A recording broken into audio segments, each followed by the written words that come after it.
Just days ago, Israel believed it had momentum. After months of military pressure on Iran and Hezbollah, Prime Minister Benjamin Netanyahu appeared determined to reshape the Middle East security landscape. But then came a surprise twist. U.S. President Donald Trump announced a memorandum of understanding with Iran, a deal designed to halt the immediate conflict and open the door for a broader agreement. For Washington, it is being projected as a diplomatic breakthrough. For Israel, many see it as a strategic setback. And for Netanyahu, it may be the toughest political challenge of his current term. To understand why Israel is unhappy, let's look at what it wanted from this conflict. Israel's goals were clear: weaken Iran's nuclear ambitions, reduce Iran's missile capabilities, push Hezbollah away from Israel's northern border, and most importantly, maintain strong American backing for continued pressure on Tehran. But the Trump-Iran understanding appears to have changed the equation. The agreement was negotiated directly between Washington and Tehran. Israel was not part of the negotiations, and the United States is now publicly calling for de-escalation not just with Iran, but also in Lebanon. That means Israel is being asked to show restraint against Hezbollah as well. For Israeli policymakers, that's a major problem.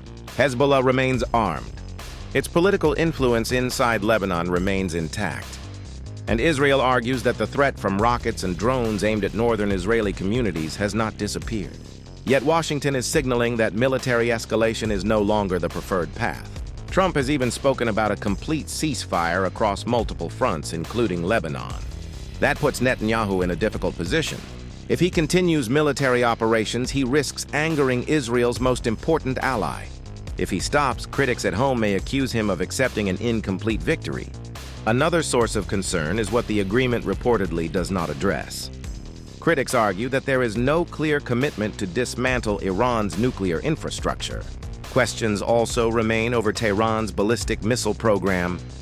Trump himself has suggested it would be unfair to deny Iran missiles while other countries in the region possess them. For Israel, that statement is deeply worrying. Israeli security planners have long viewed Iran's missile arsenal as one of the country's biggest threats. So while fighting may have paused, the core security concerns have not gone away. Then there's the political dimension. The deal challenges one of Netanyahu's biggest claims, that he has a uniquely strong relationship with Trump. For years, Netanyahu presented his ties with Washington as a strategic asset. But now many Israelis are asking a simple question. If that relationship is so strong, why was Israel not involved in shaping a deal that directly impacts its security? The optics are difficult. Iran is negotiating. The United States is celebrating diplomacy. And Israel is being asked to exercise restraint. That's not the outcome many in Netanyahu's coalition were expecting. The pressure isn't only coming from Trump's administration. U.S. Vice President J.D. Vance delivered unusually blunt remarks. He reminded Israeli leaders that America remains Israel's most powerful ally. And he warned against publicly attacking the very partner that provides crucial military and diplomatic support. His message was clear. Israel may not like the deal, but confronting Washington could come at a heavy cost. After all, Israel receives billions of dollars in American military assistance every year. Any serious rupture in relations would have consequences. So what options does Israel have now? The first option is diplomacy. The current agreement creates a 60-day window for negotiating a final settlement.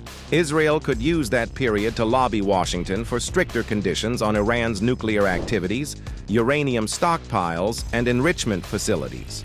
The second option is to push for tougher security guarantees in Lebanon. That could include limiting Hezbollah's presence near the border, strengthening the Lebanese army's role, and establishing mechanisms for rapid responses to security threats. The third option would be outright defiance. Israel could continue military pressure regardless of American concerns. But that path carries the highest risk and could trigger a direct confrontation with the Trump administration. For now, Netanyahu appears likely to choose a middle path. Publicly, he is expected to reaffirm Israel's alliance with the United States. Privately, he will probably push for stronger safeguards and clearer red lines. But the political challenge remains. His supporters expected decisive victories against Iran and Hezbollah. Instead, they now see a diplomatic process shaped largely by Washington and Tehran. And with elections approaching, that perception could become a major issue. The Trump-Iran agreement may have reduced the risk of immediate war, but it has also exposed new tensions between Washington and Jerusalem. For Israel, the threats have not disappeared. For Netanyahu, the choices have become narrower. And for the Middle East, the next 60 days could determine whether this agreement becomes a lasting breakthrough or merely a pause before the next crisis.